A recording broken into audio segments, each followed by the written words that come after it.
तो चलिए आज गहराई से बात करते हैं 2025 की Netflix film the old guard 2 पर।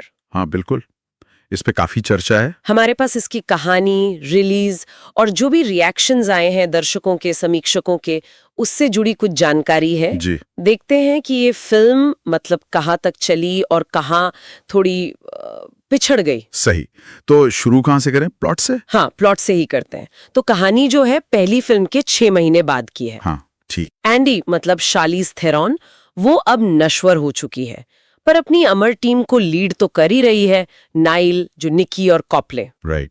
एंडी का मॉर्टल होना एक बड़ा चेंज था पहली फिल्म के एंड से। बिल्कुल। और कहानी में असल मोड़ तब आता है जब क्विन की वापसी होती है, वेरोनिका नैंगो। क्विन, हाँ, जिसे समुद्र में बंद कर दिया गया था सदियों पहले। हाँ वही। और उसे बचाया है पहली अमर डिस्कॉर्ड ने, जिसे उमा थॉमन ने प्ले किया है। अच्छा, ये नया कैरेक्टर है डिस्कॉर्ड। हाँ। और ये डिस्कॉर्ड क्या करती है कि क्विन के इतने सालों के दर्द का फायदा उठाकर उसे एंडी और पूरी इंसानियत के ही खिलाफ भड़का देती है। ये एंडी का नश्वर होना और क्विन का लौटना, ये कहानी के मतलब इमोशनल सेंटर्स होने चाहिए थे। हाँ, होने तो चाहिए थे। पर कुछ क्रिटिक्स को यहीं पे थोड़ी दिक्कत हुई। लगा कि इन गहरी भावनाओं को दिखाने की जगह फिल्म कहानी आगे बढ़ाने और नई चीजें समझाने में ज्यादा लग गई। मतलब प्लॉट डिवाइसेस पर ज्यादा फोकस। सही कह रहे हैं। मतलब नए एलिमेंट्स भी डाले गए, जैसे नाइल को पता चलता है कि वो दूसरों की अमरता छीन सकती है। हाँ, ये एक नया पावर सेट। और बुकर वो एंडी को अमरता लौटाने के लिए अपनी अमरता कुर्बान कर देता है। ये भी एक बड़ा मूवमेंट था। हाँ, बुकर का रिडेम्पशन आर्क जैसा। लेकिन अंत बड़ा ड्रामेटिक है। टीम इंडोनेशिया में डिस्कॉर्ड का सामना करती है, पर वो भाग निकलती है और टीम पकड़ी जाती है। बिल्कुल, एकदम क्लिफ हैंगर पर छोड़ा है। मतलब साफ है कि तीसरी फिल्म आनी है। सीधे सीधे रास्ता बना दिया। अच्छा, अब रिलीज और रिसेप्शन पर आते हैं। जी। तो ये फिल्म आई 2 जुलाई 2025 को, सिर्फ नेटफ्लिक्स पर। हाँ, थिएट्रिकल रिलीज नहीं थी। नहीं, और आते ही इसने काफी मतलब धूम मचाई।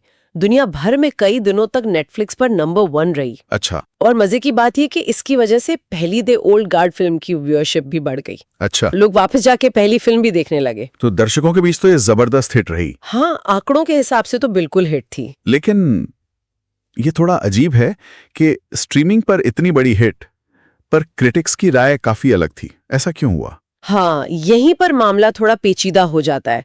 रॉटन टोमेटोज पर अगर देखें तो क्रिटिक्स का स्कोर सिर्फ 25% था। सिर्फ 25%? ये तो बहुत कम है। बहुत कम। ज्यादातर आलोचना इसी बात पर थी कि कहानी कमजोर है और वो जिसे लोअर डंपिंग कहते हैं ना। लोअर डंपिंग मतलब कहानी आने बढ़ाने के बजाय किरदारों या दुनिया के बारे में जरूरत से ज्यादा जानकारी ठूस दी गई हो। एक्सप्लेनेशन ज्यादा, एक्शन या इमोशन कम। अच्छा, समझ गए। और IMDb पर, वहां तो दर्शक भी रेट करते हैं। IMDb पर रेटिंग 5.1 थी 10 में से। मतलब मिलीजुली प्रतिक्रिया।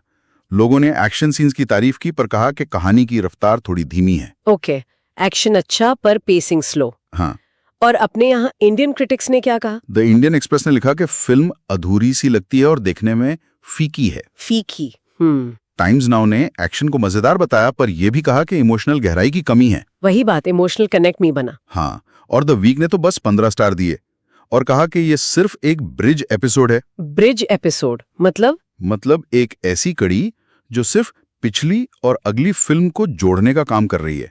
अपने आप में इसकी कोई खास पहचान या संतुष्टि नहीं है। ओहो, तो मतलब पूरी तरह से अगली फिल्म का सेटअप। बिल्कुल, यही सबसे बड़ी आलोचना थी। तो अगर हम सारी बातें समेटें, प्लस पॉइंट्स क्या थे? शार्लीज थेरॉन और वेरोनिका नैंगो की एक्टिंग। हाँ, दोनों का काम दमदार था। एक्शन स्टाइलिश था। कहानी की दुनिया को और फैलाया गया। जी, ये सब पॉजिटिव्स में गिने जा सकते हैं। लेकिन नेगेटिव्स, डायलॉग पर ज्यादा निर्भरता, मतलब शो डोंट टेल वाला मामला बिगड़ गया। हाँ, कई जगह ऐसा लगा। कुछ किरदारों को ठीक से डेवलप नहीं किया गया। और सबसे बड़ा पॉइंट वो क्लिफ हैंगर एंडिंग, जिसने कई लोगों को निराश किया। सही कहा। ऐसा लगा कि फिल्म दर्शकों को बांधे रखने में तो कामयाब हुई, शायद एक्शन और स्टार्स की वजह से। हाँ, नंबर तो यही बताते हैं। पर क्रिटिक्स को लगा कि एक पूरी कहानी कम और आने वाली किस्त का ट्रेलर ज्यादा है। तो क्या निष्कर्ष निकाले हम इसका? हमारे पास एक ऐसी फिल्म है जो स्ट्रीमिंग पर सुपर हिट रही, बिल्कुल, व्यूअरशिप के लिहाज से, पर जिसे क्रिटिक्स ने नकार दिया, खासकर इसलिए कि वो अपनी कहानी पूरी करने से ज्यादा अगली कहानी की तैयारी में लगी रही। और यहीं से एक बड़ा सवाल उठता है ना कैसा सवाल? कि जब कोई फिल्म या कोई भी कहानी अपने सीक्वल या अगली कड़ी पे इतना ज्यादा फोकस करती है, जैसे ये क्लिफ हैंगर एंडिंग और ब्रिज एपिसोड वाली बात, हाँ, तो क्या वो उस वक्त दर्शकों को एक संतुष्टि देने वाला अनुभव दे पाती है, या ये उन्हें अधूरा छोड़ देता है? ये सोचने वाली बात है। ये हमें सोचने पे मजबूर करता है कि स्ट्रीमिंग के इस युग में, जहां सीरीज और फ्रेंचाइजी का बोलबाला है, दर्शक असल में चाहते क्या हैं? क्या उन्हें हर बार एक पूरी कहानी चाहिए, या वो एक बड़ी चलती रहने वाली कहानी के हिस्सों से भी संतुष्ट हैं? ये बहस तो चलती रहेगी।